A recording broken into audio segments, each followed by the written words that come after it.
On the morning of October 14th, 1867, the law office of Harold Beecham smelled of pipe smoke and old leather. Rain streaked the narrow windows of the brick building on Main Street in Hazard, Kentucky, and the 5 Calloway siblings sat in mismatched chairs arranged before the attorney's walnut desk, waiting to learn what their father had left behind. Silas Calloway, the youngest at 31, sat nearest the door. He wore a clean but threadbare coat, the same one he'd owned for 4 years, patched twice at the elbows, and held his hat in his lap, turning it slowly by the brim. His hands were large, rough-knuckled, tanned to the wrist from a decade of outdoor labor, and they moved with the unconscious patience of a man accustomed to work that yielded results slowly. His 4 older brothers, Thomas, George, William, and Henry, occupied the better chairs closer to the desk, arranged not by accident, but by the same unspoken hierarchy that had governed the Calloway household for as long as any of them could remember. Their wives clustered behind them like a wall of taffeta and judgment. Silas had no wife. He had books.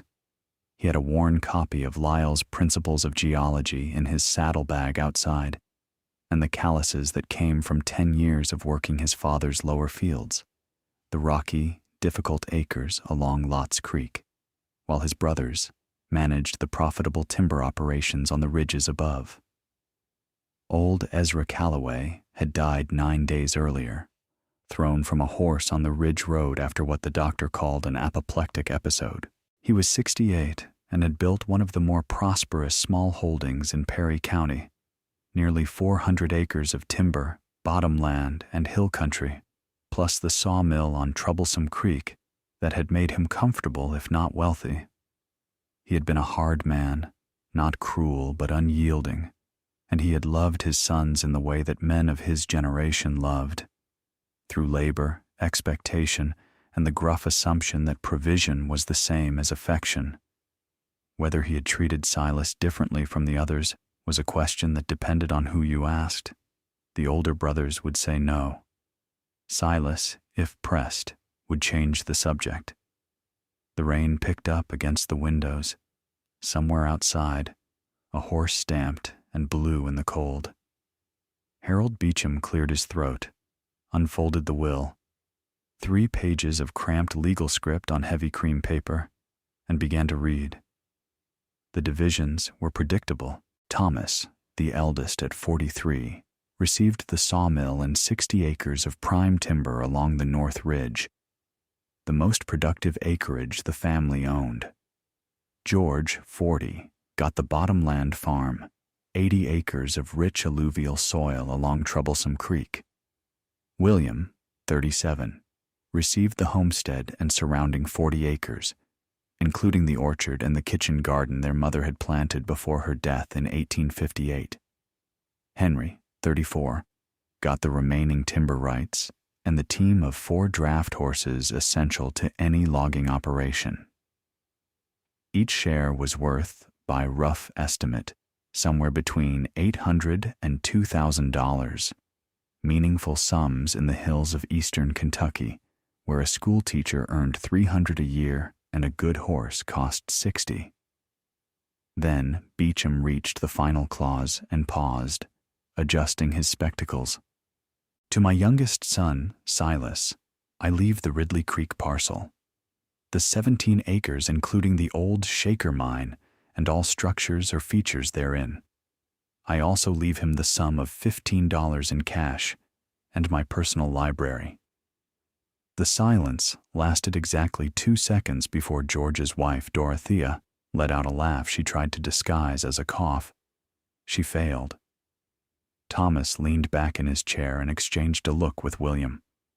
Henry studied his boots. The Ridley Creek parcel was a family joke. Old Ezra had purchased it in 1852 from a speculator who claimed the abandoned Shaker mine contained coal worth extracting. Ezra had invested 2 seasons and considerable money before the main shaft partially collapsed, nearly killing a hired man named Duff Peters. He'd walked away muttering about bad luck and worse geology, and the parcel had sat untouched since. The land was steep, rocky, largely bare of marketable timber, and suitable for almost nothing. "That's the inheritance, then," Thomas said, not unkindly, but not gently either. 17 acres of nothing and a hole in the ground. "A collapsed hole in the ground," George corrected. Dorothea whispered something that made several of the wives smile. Silas said nothing. He folded the copy of the will that Beecham handed him and placed it inside his coat. He shook the attorney's hand, nodded to his brothers, and walked out into the October rain. The maples along Main Street were burning gold and crimson, their leaves slick with water, and the air had that particular sharp sweetness that comes to the Kentucky hills just before they turn bare. He untied his horse, checked the saddlebag to make sure his book was dry, and rode east toward Ridley Creek. He did not look back.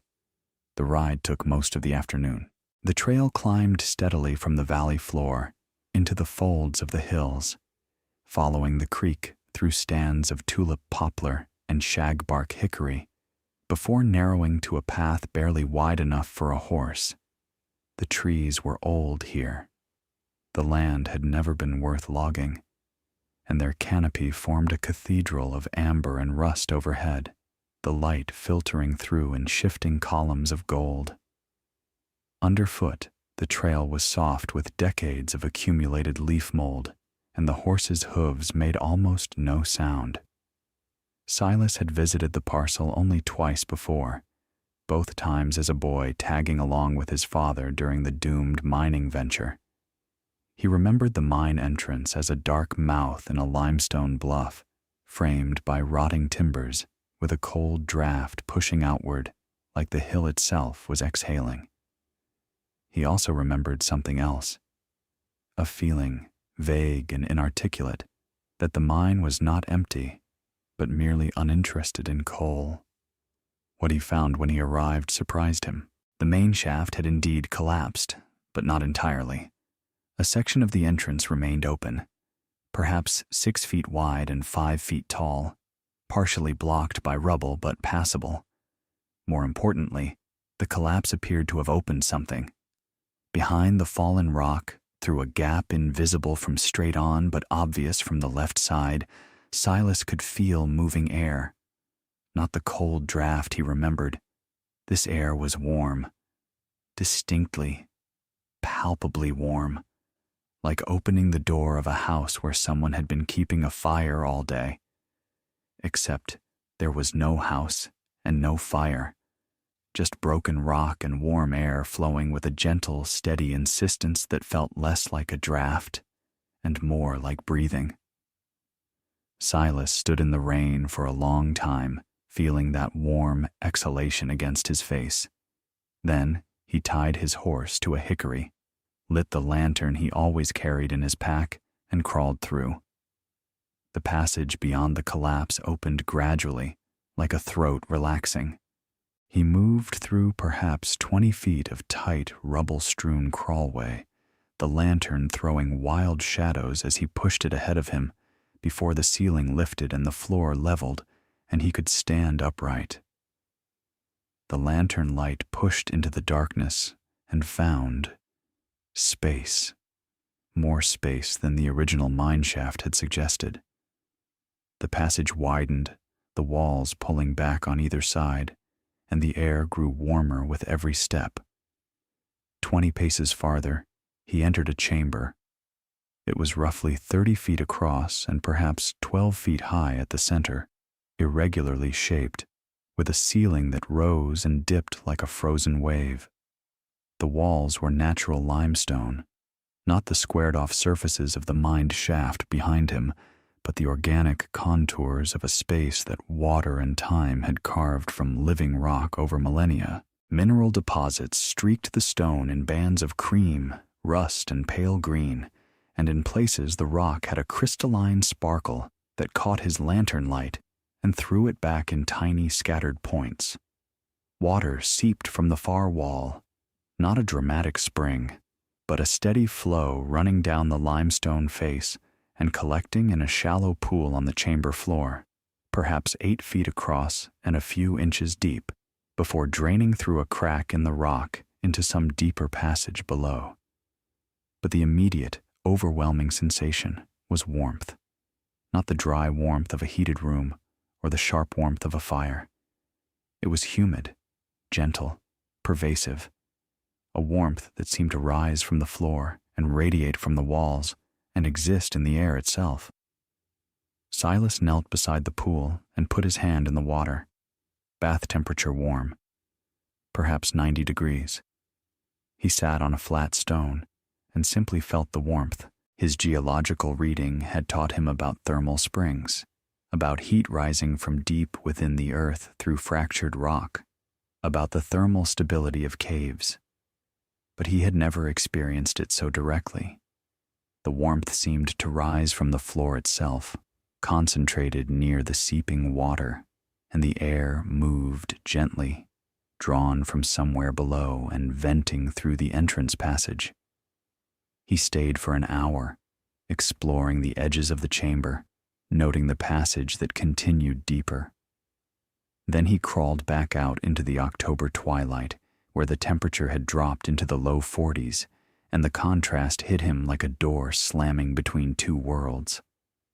Silas Calloway had just inherited the most valuable 17 acres in Perry County.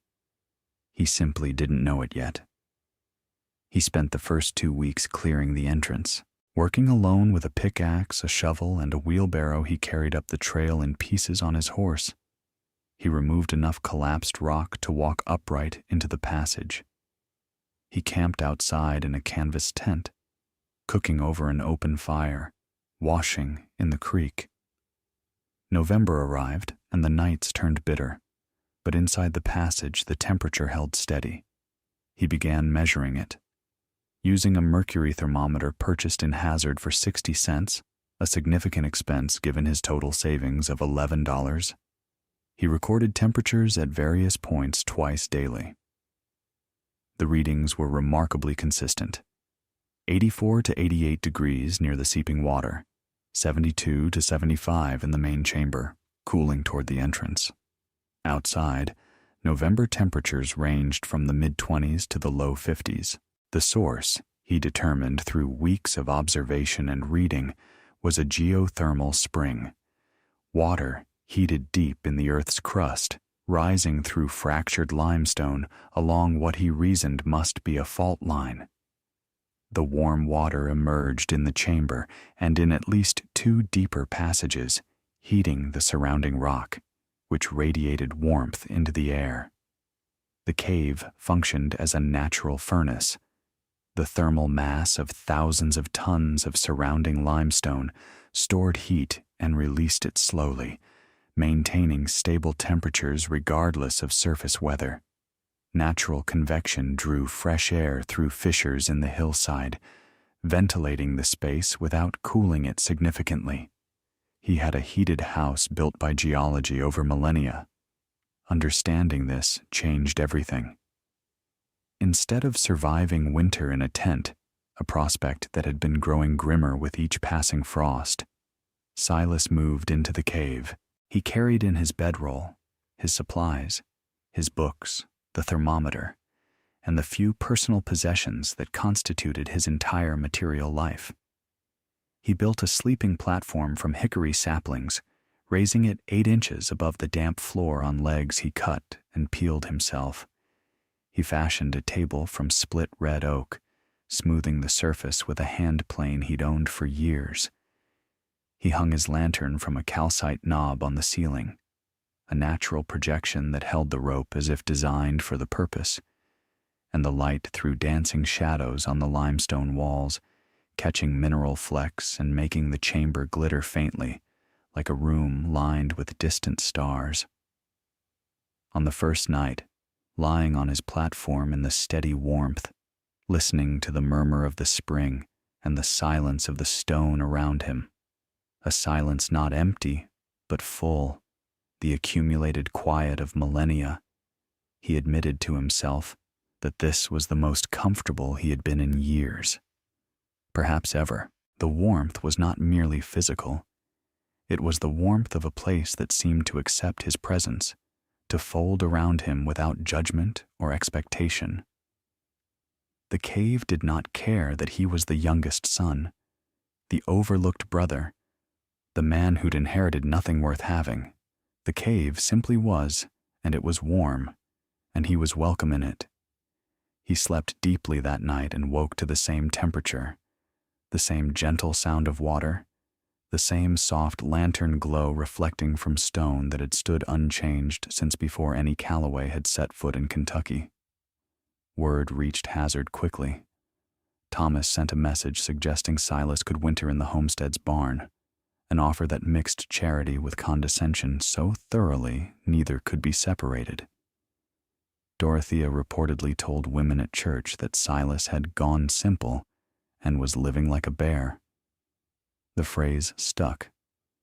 For most of that winter, people in Hazard called him the bear. He didn't hear most of it. What he heard, he let pass. Words were just sounds. They couldn't hurt him unless he let them.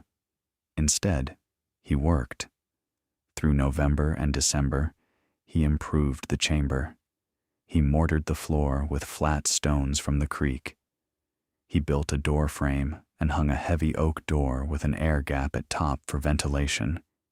He constructed shelving, a cooking area near the entrance where smoke would draft outward naturally, and a second sleeping platform.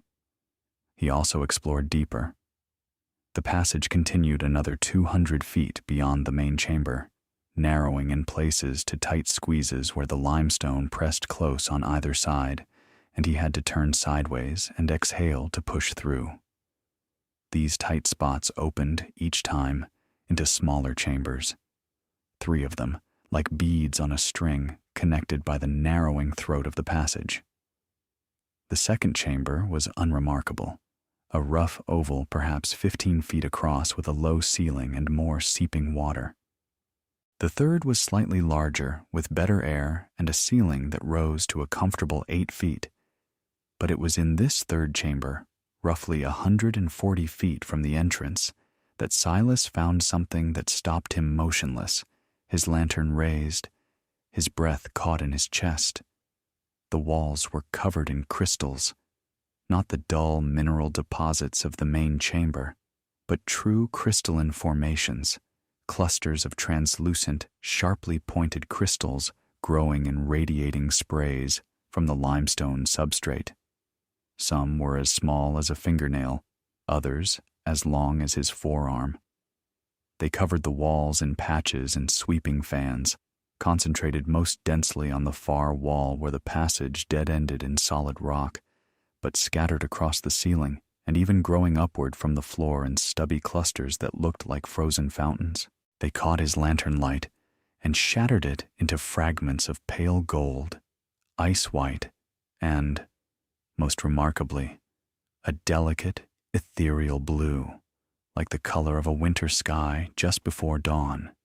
He knew from his reading that certain mineral-rich waters, given sufficient time and stable conditions, could deposit crystalline structures of remarkable size and beauty. The crystals before him represented not years or decades, but millennia, the patient accumulation of molecule upon molecule in warm, dark, undisturbed stillness. He touched nothing. He stood and looked, moving his lantern slowly, watching the light play through translucent crystal faces. He sketched what he saw in his notebook. Then he made his way back to the main chamber and sat for a long time, thinking. The winter of 1867 to 68 was harsh, even by Kentucky hill standards. January brought 12 inches of snow in a single storm, followed by a brief, treacherous thaw that turned every surface to slush, then a hard freeze that transformed the slush to ice and locked the landscape in a glittering, deadly shell. February was worse. Temperatures dropped below 0 for 5 consecutive nights in mid-month. Not the dry, still cold of the plains, but the wet, penetrating cold of the mountains. a cold that found every gap in clothing, every crack in a wall. 3 people in Perry County died before February was over. An elderly widow on Car Fork found frozen in her cabin, a child in Buckhorn who succumbed to pneumonia, and a man who fell through river ice and couldn't be pulled out in time. Livestock froze in barns that weren't adequately sealed. Creeks locked solid from bank to bank.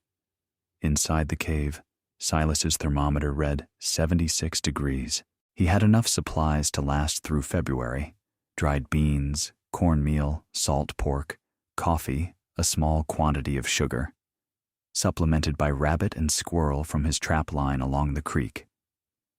He had 6 snares set along game trails he'd identified by their tracks in the snow, and he checked them each morning, resetting those that had been triggered and smoking the catch over his entrance fire. The warm spring water was drinkable after filtering through cloth. He had tested this gradually, drinking small amounts over several days and monitoring himself for illness, finding none. He kept a small growing experiment just inside the entrance, where weak daylight and warm air coaxed green onion sets and turnip greens into reluctant growth in wooden boxes filled with creek-bottom soil. It wasn't comfortable by any civilized standard. But it was warm, it was dry, it was his, and he was alive and healthy in a winter that was killing people in proper houses with proper fireplaces. During the long winter evenings, and they were long, the darkness arriving by 5 and not lifting until 7 14 hours of lamplight or silence, he read and planned. He reread Lyell's geology. He worked through Dana's manual of mineralogy, comparing descriptions to the crystals he'd found. He formulated a theory about the cave system, crude, but essentially sound. The geothermal water had been flowing through the limestone for millennia, dissolving minerals and redepositing them in the stable conditions of the deeper chambers. The crystal gallery was the result of an extraordinarily long, uninterrupted process of mineral deposition in a thermally stable environment. What he had was not merely a warm cave. It was a geological treasury, and possibly a scientific one of genuine significance. In March, when the trails became passable, he rode to Lexington. The journey took 3 days on horseback, following the rough mountain road to Winchester and then north along the pike, and it cost most of his remaining money in lodging, meals, and feed for his horse. But he carried 3 carefully wrapped crystal specimens, selected from loose pieces found on the gallery floor, already broken from their matrix by natural processes, his notebook of measurements and sketches, and a letter of introduction he'd written to himself, having no one else to write it. The letter was brief, factual, and unsigned, introducing the bearer as a landowner in Perry County, with geological observations he wished to discuss. At the University of Kentucky's Department of Geology, he was initially turned away by a clerk who took one look at his patched coat and dirt under the nail's hands and directed him to the service entrance. Silas did not argue. He sat down on a bench in the hallway outside the department office and unwrapped his specimens, arranging them on the bench in the pale light from a window, and waited. A young assistant professor named Edwin Marsh happened to pass through that hallway 20 minutes later, carrying examination papers and thinking about lunch. What he saw on the bench made him stop mid-stride and set the papers down without looking where they landed. 2 were calcite crystal clusters of unusual clarity and size. The third was celestine, a strontium sulfate mineral of pale blue color and crystalline perfection that Marsh said he had seen only in illustrations from European collections. "Where did you find these?" Marsh asked, turning the celestine under his desk lamp. "On my property, in a cave." "How much more is there?" Silas described the crystal chamber. Marsh listened with the particular stillness of a scientist, hearing something that rearranges his understanding of what's possible. "I'd like to see this cave," Marsh said. "You're welcome. But I'm not interested in anyone taking the crystals wholesale. I want to understand them, and I need to know if the cave is safe to develop as a dwelling." Marsh looked at him carefully. "You live in it?" "The geothermal water keeps it warm year-round. I intend to build it into a proper home, but I also intend to preserve the crystal formations." It was, Marsh would later write to a colleague, one of the most unusual and compelling conversations he'd had in his years at the university. Edwin Marsh visited the cave in April 1868, riding from Lexington with a pack mule carrying instruments, sampling equipment, reference books, and enough professional enthusiasm to power a locomotive. What he found exceeded his already considerable expectations. The geothermal spring emerged along a minor fault line connecting to deeper geological structures, likely part of the Pine Mountain Thrust System, a major feature of eastern Kentucky geology. Water temperature at the source measured 91 degrees, not hot by Western standards, but remarkable for eastern Kentucky and scientifically fascinating, suggesting a connection to heat sources considerably deeper than shallow bedrock. The thermal mass of hundreds of feet of surrounding limestone acted as an enormous heat reservoir, absorbing thermal energy from the warm water and releasing it slowly into the air. Temperature fluctuations that registered as 30 or 40 degree swings on the surface translated to variations of less than 2 degrees inside the main chamber. It was, in thermodynamic terms, one of the most stable indoor environments Marsh had ever measured. The crystal gallery was extraordinary. Marsh spent 2 full days in the third chamber, measuring, sampling, photographing with a cumbersome plate camera, and cataloging formations in a systematic grid. He identified 5 distinct mineral species: calcite, celestine, aragonite, gypsum, and small quantities of fluorite, a calcium fluoride mineral that formed pale green cubes of considerable beauty. The celestine specimens were, in his professional judgment, among the finest in North America, comparable to the famous specimens from Put-in Bay, Ohio, but unique in their association with the geothermal system and in the delicacy of their blue coloring. "You're sitting on a mineral collection that would be the envy of most universities," Marsh told Silas over coffee in the main chamber, both men comfortable in shirt sleeves while April rain fell cold outside. "The question is, what you want to do with it. Live here. Build this into something permanent. Sell enough specimens from the secondary formations to fund the work without damaging the main gallery." Marsh nodded slowly. That's a more thoughtful answer than most men would give. They spent a week together. Marsh mapped the passages, nearly 400 feet total, with additional chambers containing formations of varying quality. He taught Silas extraction techniques, cleaning methods, documentation practices. In return, Silas shared his temperature records and observations.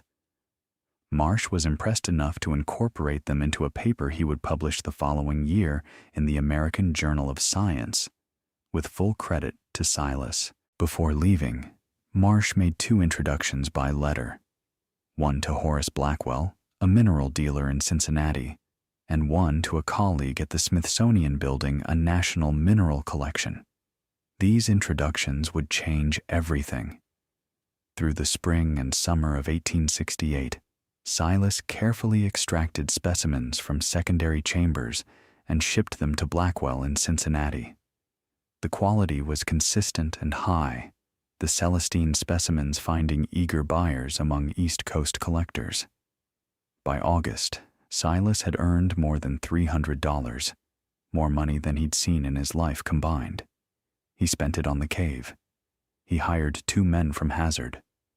James Luttrell was a skilled carpenter who had built half the barns in the county and whose joints were so tight you could run your thumb along them without finding a gap.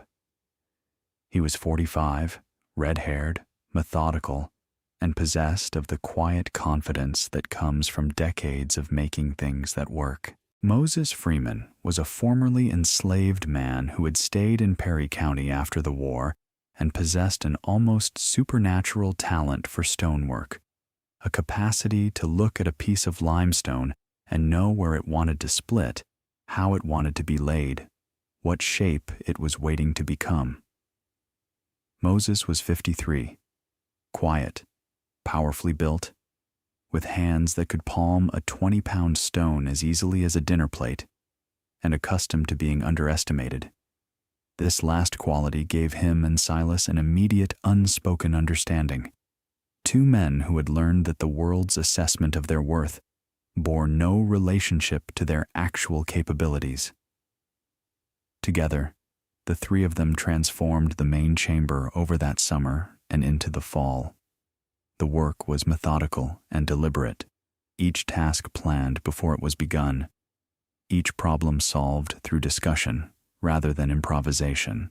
They flagged the floor with dressed limestone that Moses shaped with a stonemason's precision, each piece fitted to its neighbor so closely that the joints needed barely any mortar.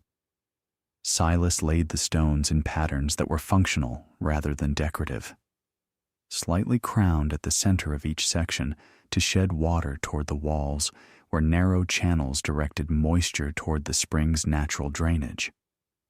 They built proper walls at the entrance, incorporating the oak door Silas had already hung but adding a stone facade that was entirely Moses's work, fitted so precisely the mortar joints were barely visible, the stones chosen not only for size and shape, but for color, creating a subtle gradation from the dark base to a lighter crown that made the entrance look like it had grown from the bluff rather than been built against it. They constructed a kitchen area with a properly vented hearth, its chimney running up through a natural fissure in the rock that Moses had identified as suitable. They partitioned a sleeping chamber with walls of thick planks that James joined and fitted, hanging a proper door that closed with a satisfying click. And they created a sitting area near the warm spring, where the sound of flowing water provided a constant, gentle backdrop, and the warmth was most concentrated and most comfortable. The warm water became central to the design.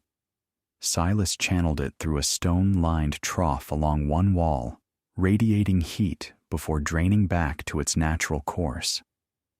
This was a primitive but effective radiant heating system, the same principle the Romans had used in their hippocausts, though Silas arrived at it through observation rather than history.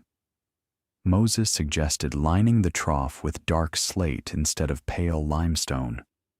Dark stone, he reasoned, held heat better. He was correct. The dark slate absorbed and re-emitted thermal radiation more efficiently. Silas's thermometer showed a 3-degree increase after the modification. "You're heating a house with the earth itself," Moses observed one evening, running his hand along the warm slate. "The earth was doing it long before I arrived," Silas said. "I'm just trying not to get in its way." By September, the cave home was genuinely comfortable. It had furniture, a proper bed, a desk, chairs, shelving filled with books. It had light from reflective tin panels and a system of angled mirrors that brought diffused sunlight into the forward chambers. It had running water, warm from the spring and cold from a pipe he ran from the creek, and it had what no other home in Perry County could claim: constant, comfortable temperature maintained without a single stick of firewood. Word began to shift in Hazard. The mockery softened into curiosity. People visited. James Luttrell told stories at the general store. Moses Freeman simply said that Silas Calloway had built the cleverest home he'd ever worked on. Then November came, and with it, catastrophe. The winter of 1868 to 69 arrived early and without mercy. A freak cold snap in the second week of November dropped temperatures 30 degrees in a single night. from a mild 48 degrees at sunset to 18 by dawn, with a wind that cut through clothing like a blade. By morning, the thermometer in Hazard read 4 degrees above zero, unheard of for early November, a temperature that belonged to deep January. The cold held for 3 days, released briefly with a taunting 40-degree afternoon that melted just enough ice to create false hope, then returned harder. By Thanksgiving, it was clear this would be a winter that passed into local legend. And it did kill, not immediately, not dramatically, but with the slow, grinding cruelty that deep cold inflicts on communities that aren't prepared. Firewood supplies meant to last until January were half gone by early December. Families that considered themselves well-provisioned found themselves burning through wood at twice the normal rate, feeding their fires constantly just to keep interior temperatures above freezing. Thomas Calloway's sawmill froze shut. The creek that powered it locked solid from bank to bank, leaving a dozen men without work or wages at the worst possible time. Livestock began dying, cattle first, standing frozen in fields where they'd been caught by the November snap, then horses that weren't blanketed, then the chickens and pigs families depended on for winter protein. Roof beams cracked in the cold. The few water pipes that existed burst. 3 elderly residents died before Christmas. One of exposure, one of pneumonia hastened by cold, and one, the doctor said, simply of despair. By January, the situation had moved from difficult to dire. Food stores were critically low across the county. Roads were impassable with ice and drifted snow that in places reached 6 feet deep in the narrow hollows. The nearest railroad was 18 miles away in Jackson, itself snowbound and struggling. Silas watched this unfold during visits to town. He saw pinched faces, worried mothers, men standing idle outside the shuttered sawmill. He saw Thomas looking gray-faced and thin. He made his decision on January 8, 1869.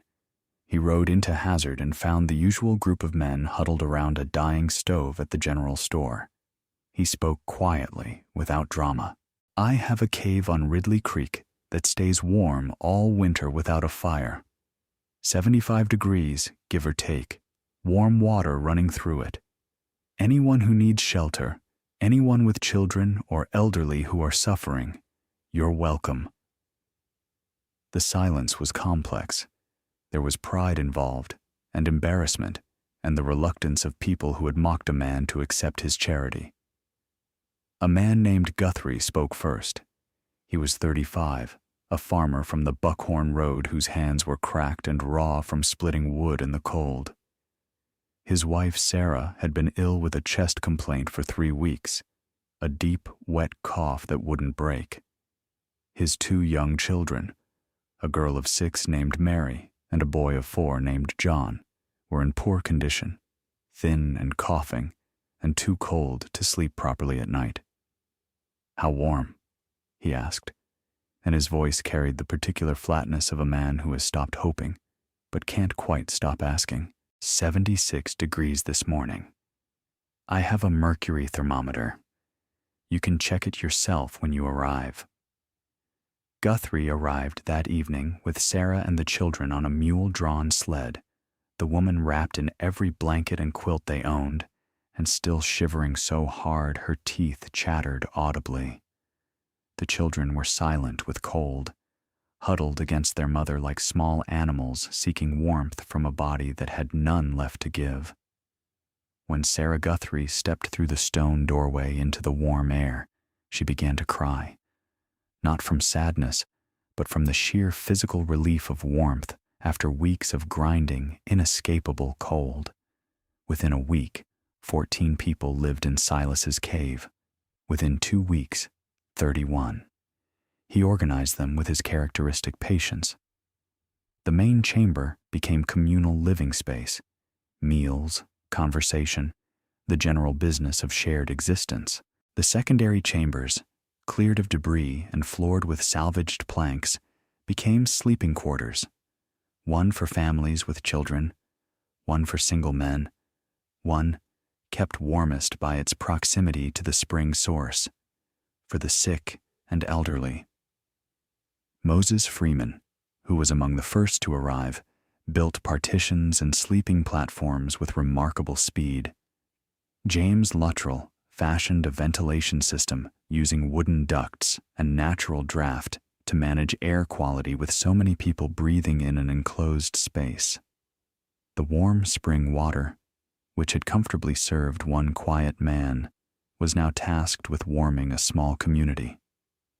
Silas extended the stone heating troughs into the sleeping chambers, lined them with dark slate, and rationed the warmest spaces for those who needed them most. He organized cooking in shifts to manage hearth smoke and ventilation.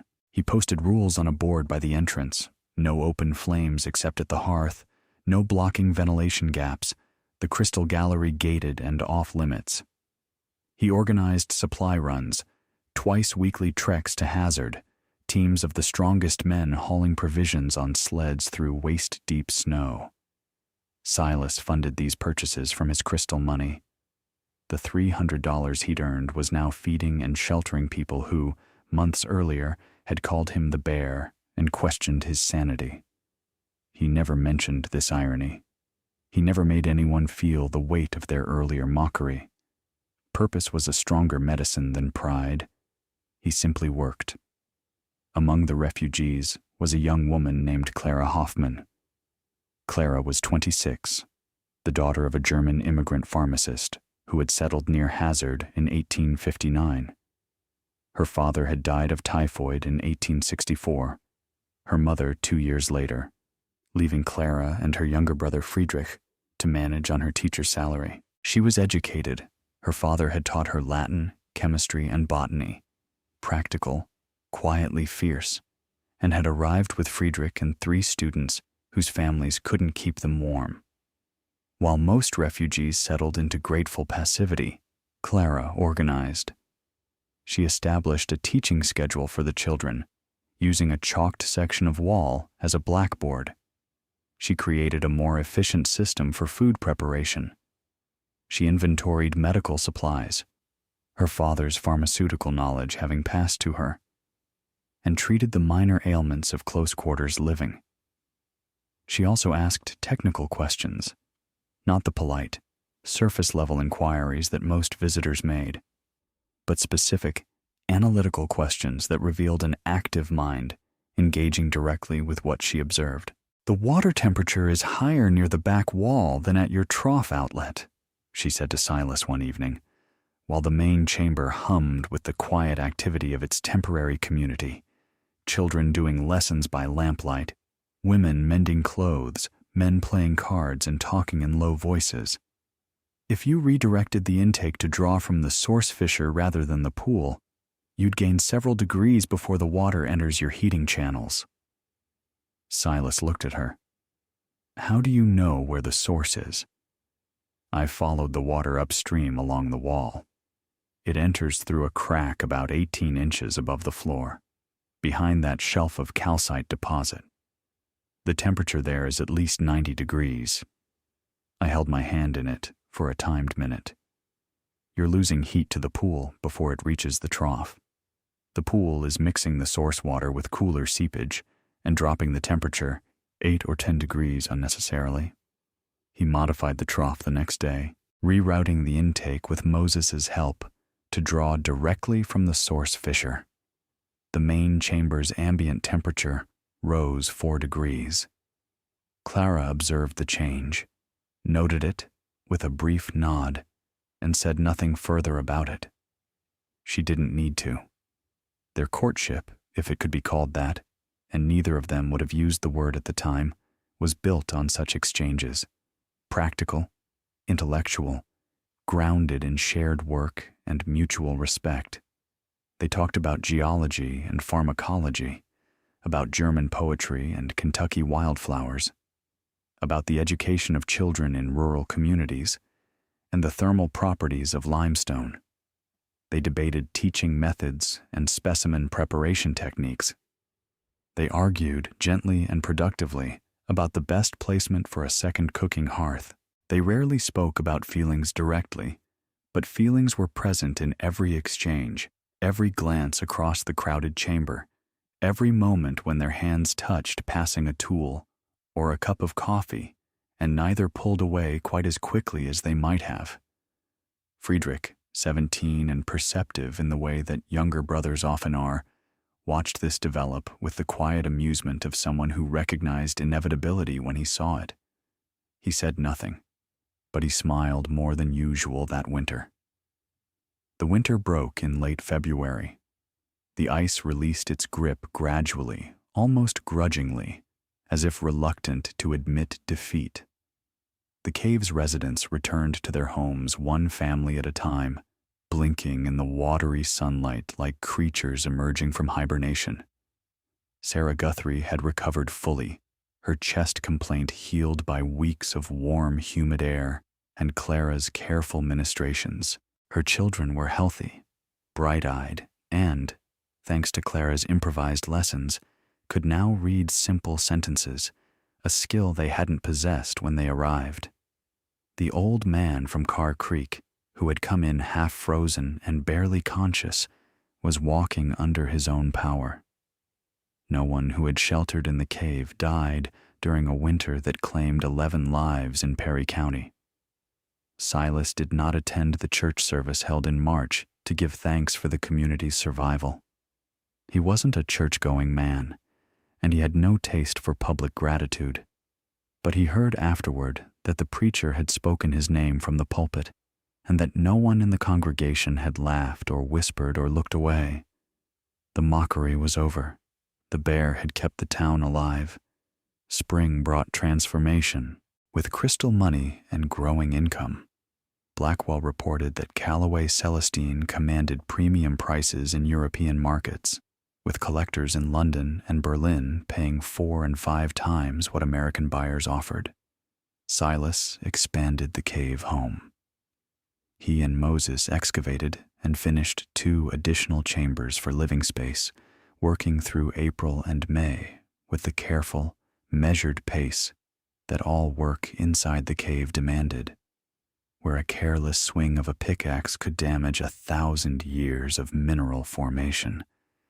They built a stone and timber facade across the entire bluff face, giving the entrance the appearance of a handsome cottage built into the hillside, the kind of dwelling that made visitors stop on the trail and look twice, trying to reconcile what they saw with what they expected from a cave. Glass windows ordered from Lexington at considerable expense, $12 for the pair, more than many families spent on household goods in a year, were set into the stone walls flanking the entrance, admitting daylight into the forward chambers and giving the interior a warmth and openness that defied every assumption about underground living. Clara continued teaching in Hazard through the spring term, but she was at Ridley Creek most weekends, riding up alone on her father's old mare, and her contributions to the home's development were substantial and specific. She designed the kitchen layout with a pharmacist's sense of order and efficiency, every tool and vessel in its logical place, the workspace organized so that a person could cook a full meal without taking more than 3 steps in any direction. She established an herb garden on the south-facing slope above the cave entrance, where warmth rising through the rock from the geothermal system below kept the soil several degrees warmer than surrounding ground, extending the growing season by weeks on either end. Thyme, rosemary, sage, and lavender thrived in that warm, sheltered earth, herbs that struggled or died in ordinary Perry County gardens. She cataloged Silas's crystal specimens with scientific precision, creating an inventory system. Species, dimensions, weight, extraction location, date, condition, that Horace Blackwell praised in his correspondence as more thorough than those of many professional mineral dealers he worked with. They married on June 14, 1869, in a small ceremony at the cave entrance. Moses Freeman, James Luttrell, Friedrich, and a handful of neighbors attended, people who had sheltered in the cave during the winter and who came now not from obligation but from genuine regard. The afternoon was warm and clear, the hillside above the entrance thick with blooming laurel, and Clara wore pale blue cotton that matched, by accident or design, the color of the Celestine crystals that had made their life together possible. Edwin Marsh sent a brass-cased barometer from Lexington that Silas hung in the main chamber, where it would remain for decades, its needle steady in the cave's unchanging atmosphere. That summer, Marsh published his paper in the American Journal of Science, and the attention it brought was immediate. 2 prominent mineral collectors visited from Philadelphia, spending 3 days examining specimens and placing orders that kept Silas busy for months. A journalist from the Louisville Courier-Journal wrote a feature about the warm cave and the man who lived in it, a piece that was picked up by papers in Cincinnati and Pittsburgh, and that generated a steady stream of curious letters. A professor of physics from Oberlin College came to study the geothermal system specifically and stayed a full week, leaving with detailed notes on thermal convection in underground spaces that would inform his own published research for years. The crystal business grew through that year and the next. Silas maintained his absolute policy of harvesting only from secondary formations, treating the main gallery with the reverence of a man guarding a cathedral. He hired 2 local men to assist with extraction under his supervision, training them in the careful techniques Marsh had taught him. Blackwell reported that Callaway specimens consistently commanded premium prices. The Celestine, in particular, was sought after by European collectors, and by the end of 1869, Silas's annual income exceeded $500, more than double what most professionals in eastern Kentucky earned. But money was never the point. The money was a tool, like a pickaxe or a thermometer. What mattered was the building, the understanding, the slow, patient work of shaping a life in partnership with the earth. The years that followed were good ones, though not without the ordinary difficulties of life in the Kentucky hills. Clara bore 3 children: Ezra, named for Silas's father, in 1870, Anna in 1872, and a second son, Thomas, in 1875. The naming of the eldest after old Ezra Callaway was a gesture of respect and reconciliation that surprised Silas's surviving brothers. The naming of the youngest after Thomas, the eldest brother who had stood in Beecham's office and called the inheritance 17 acres of nothing and a hole in the ground, was a gesture of forgiveness that surprised everyone. Thomas himself, receiving the news by letter, reportedly sat on his porch for a long time without speaking. What he thought, he kept to himself, but the next time he saw Silas in town, he shook his hand and held it a moment longer than custom required. The cave home grew with the family. By 1876, it comprised 7 finished chambers spanning 250 feet, with living space rivaling any home in Hazard. Each room was heated by the geothermal system Silas and Clara had refined together over years of observation and adjustment, extending troughs, adjusting flow rates, experimenting with different stone linings, until the temperature distribution was as even and comfortable as any centrally heated building in Lexington. The children's bedroom held a steady 72 degrees year-round, cool enough for comfortable sleep, warm enough that no child ever woke shivering. The kitchen, positioned near the hearth and the main warm water channel, was the warmest room in the house, and Clara kept herbs drying from its ceiling beams in the gentle, steady heat.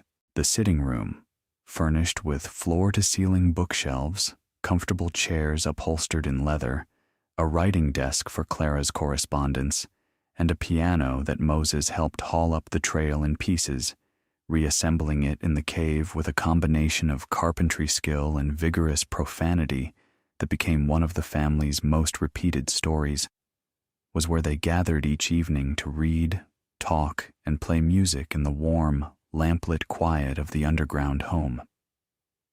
The crystal gallery remained sealed and preserved, visited but never harvested. Silas took the children in occasionally, carrying them through the narrow passage, holding his lantern high so they could see the formations in their full, glittering splendor. He described each mineral type with the patient precision of a born teacher. "Always look deeper," he told young Ezra, illuminating a cluster of celestine that glowed like captured sky. "Whatever you think you're seeing, there's more underneath. More structure, more history, more beauty. There's always more to find." His reputation matured into something solid and respected. He corresponded with collectors and institutions across the country and in Europe. Letters arrived regularly from London, Paris, and Berlin, requesting specimens or information. He contributed observations to 4 additional published papers on Kentucky geology and the thermal properties of underground water systems. In 1878, he accepted an invitation to lecture at the University of Kentucky. A quiet, weathered cave dweller standing before a hall of students and faculty, speaking about geothermal principles and the patience of stone with the authority of a man who had lived inside his subject matter for a decade, and received a standing ovation that embarrassed him so thoroughly, Clara, sitting in the back row, had to suppress laughter. Clara established her own remarkable legacy at the cave. Not a chartered institution, but a teaching practice that drew children from farms and hollows within a day's ride.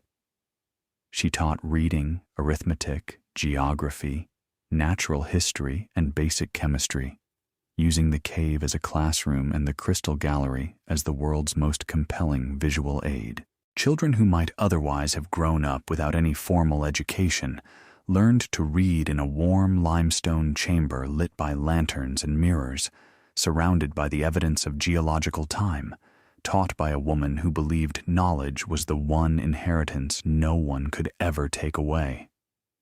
Several of her students went on to secondary education. 2 attended college. One became a teacher herself, carrying Clara's methods to another county. Of Silas's brothers, the years were less generous.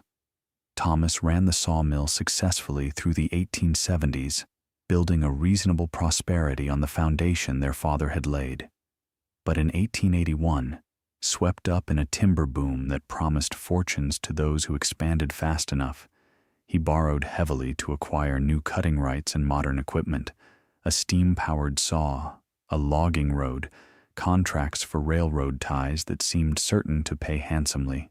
When the market turned in 1882, glutted with wood and deflated by a regional recession, Thomas couldn't service his debts. The sawmill was sold at auction in January 1883 to a company from Lexington. Thomas stayed on as foreman, working for wages in the mill his father had built and he had inherited. It was a humiliation he bore with more grace and less bitterness than anyone expected, and Silas respected him for it, even as he grieved the loss. George's bottomland farm was productive, but never prosperous enough for Dorothea's social ambitions. Her taste for fine things and her desire to be seen as a woman of standing drove spending consistently beyond what the land could support. They lived well on credit and poorly on cash, a precarious arrangement that held together only as long as George's health and the farm's modest yields continued. When George died of pneumonia in the hard winter of 1879, Dorothea sold the farm within 6 months and moved to Lexington, where she lived with a sister and was not heard from in Perry County again.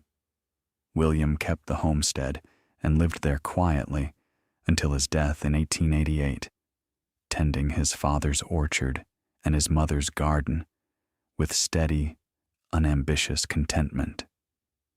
He and Silas maintained a cordial, if distant, relationship.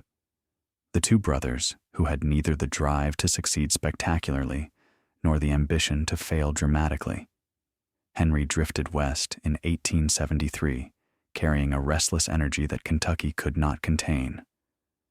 Letters arrived from Missouri, then Kansas, then the Indian Territory, each vaguer than the last, each postmarked from a town farther from home.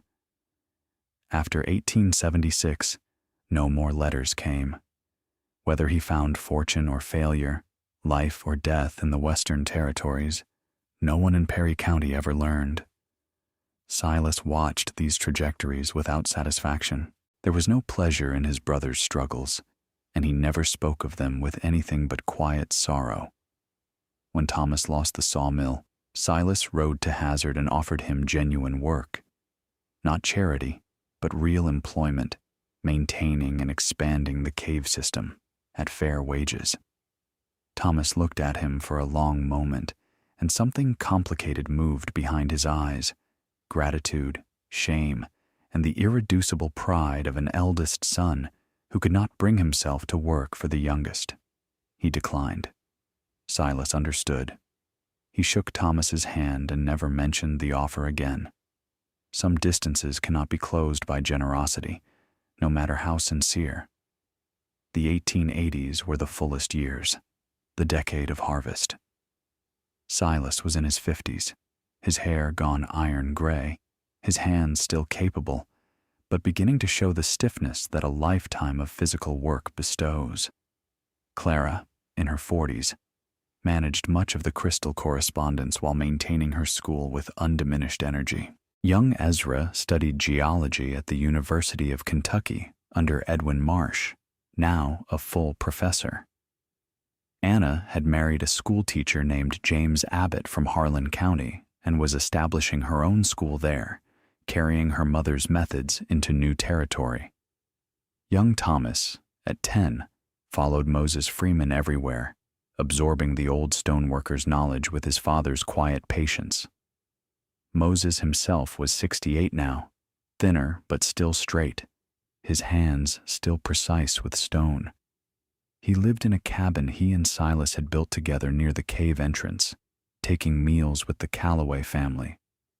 He was family in everything but blood, and Silas had ensured, in writing, in correspondence with Marsh and Blackwell and every scientist who visited, that Moses Freeman's contribution was acknowledged by name: the stonework, the slate heating channels, the elegant facade, the 1,000 details of craftsmanship that made the cave not merely habitable, but beautiful.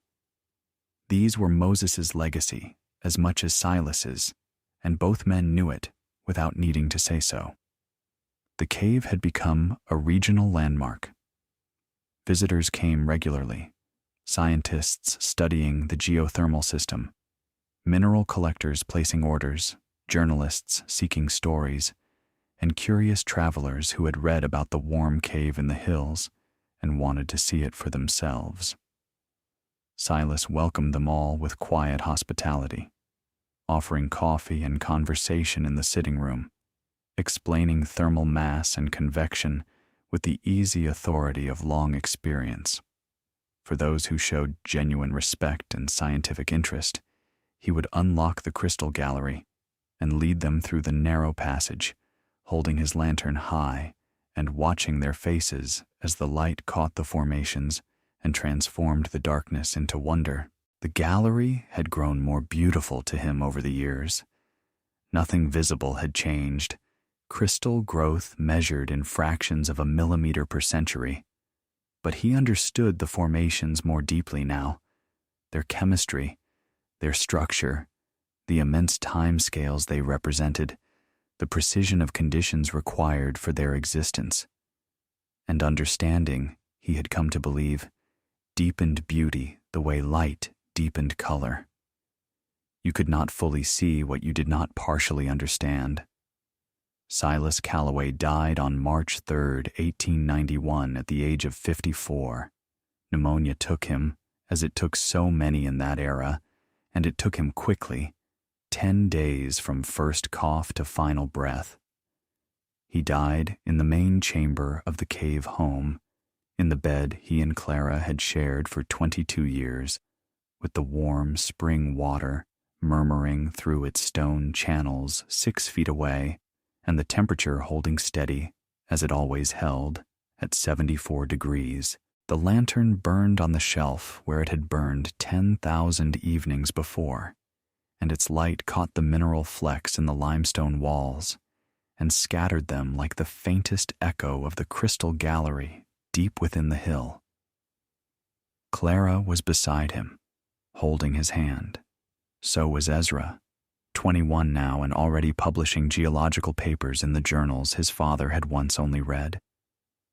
Young Thomas stood at the foot of the bed, 16, strong and silent, holding himself with a composure that was his father made young again. Anna arrived from Harlan County the day before the end, traveling through late winter mud with her husband, and sat beside her mother through the final night. Moses Freeman stood in the doorway of the sleeping chamber, his hat in his hands, his face as still and enduring as the stone he had shaped for 25 years, saying nothing because the silence said it better. Silas's last coherent words were to Ezra, spoken in the low, measured voice his son had heard 10,000 times in the cave's gentle acoustics. Keep looking. There are passages we never opened, formations I never found. You'll discover things I couldn't imagine. That's how it should be. Every generation should see deeper than the last. There's always more. He was buried on the hillside above the cave entrance, in a grave that Moses lined with dressed limestone, each stone chosen and shaped with the same care he would have given a hearth or a doorway, and that Clara planted with wildflowers from the warm slope above. The view looked east, down the wooded valley of Ridley Creek toward the far ridgeline, and on clear spring mornings the sun reached it early, warming the limestone before the rest of the hill had shaken off the night's chill. Beneath the grave, beneath the soil and the tree roots and the surface rock, the earth was warm. It had always been warm. It would be warm long after the name on the headstone had weathered to illegibility and the wildflowers had seeded 100 generations. Clara maintained the cave home and the crystal business for 12 more years, aided by Ezra, who joined the faculty at Berea College as a professor of geology and returned frequently to study and preserve the cave. She continued teaching children until her eyesight failed in her late 60s, and even then she taught by voice and memory, and the sheer force of a will that believed education was sacred. She died in 1906 at 73 and was buried beside Silas on the hillside. Young Thomas trained as a civil engineer, graduating from the University of Kentucky in 1897. He built a career designing heating systems for public buildings in Lexington, Louisville, and eventually Cincinnati. Systems influenced, he always said, by principles his father had learned from a cave and a warm spring in the Kentucky hills. His designs incorporated thermal mass, radiant heat, and natural convection in ways that his colleagues found innovative, but that Thomas considered simply common sense, learned at his father's knee in a warm limestone chamber 100 feet underground. Anna's school in Harlan County grew into one of the first permanent educational institutions in that part of the state. She taught natural science using methods her mother had developed: observation first, theory second, hands-on experience always, and her students remembered, decades later, the stories she told about a man who lived in a cave and heated his home with the earth itself. The cave remained in the Calloway family for 3 generations. Ezra's son William operated it as a modest tourist attraction in the 1920s and 1930s, offering guided tours of the Crystal Gallery that drew visitors from across the state and occasionally from as far as New York and Chicago. The geothermal heating system, refined and expanded over the decades but fundamentally unchanged from Silas's original design, continued to function exactly as it always had, warming the same chambers in the same way, using the same water from the same deep fissure in the same ancient limestone. In 1947, a team from the University of Kentucky's Department of Earth Sciences conducted a comprehensive geological survey of the cave system. They brought instruments that Silas could never have imagined: spectrometers, precision thermocouples, chemical analyzers, but they confirmed what he and Edwin Marsh had theorized 80 years earlier. The geothermal spring rose along a minor fault connecting to deep crustal heat sources, and the thermal mass of the surrounding limestone formation created one of the most thermally stable environments ever documented in the eastern United States. The crystal formations in the main gallery were assessed as nationally significant, comparable in quality to formations in the Great Caves of Missouri and South Dakota, but unique in their mineral diversity and in the exceptional quality of the Celestine specimens, which the survey team described as among the finest in the Western Hemisphere. The cave was placed on the National Register of Historic Places in 1978, recognized both for its geological significance and for its documented role in the survival of a Perry County community during the catastrophic winter of 1868-69.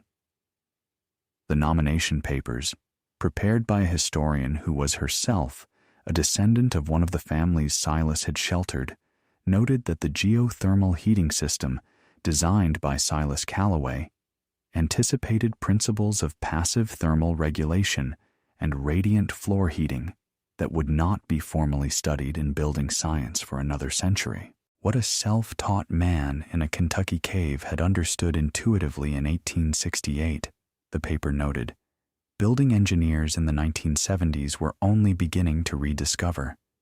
Today, the cave remains. The crystals remain. The warm water still seeps from the fissure, still runs through stone channels lined with dark slate, still radiates a steady, patient heat into chambers shaped by human hands and geological time. Visitors still come. Scientists still study. Children still stare at the crystal gallery in silence and leave understanding, however dimly, that the earth is not merely dirt beneath their feet, but a living system of extraordinary complexity and generosity. Silas Calloway was mocked for inheriting a collapsed mine on 17 acres of nothing.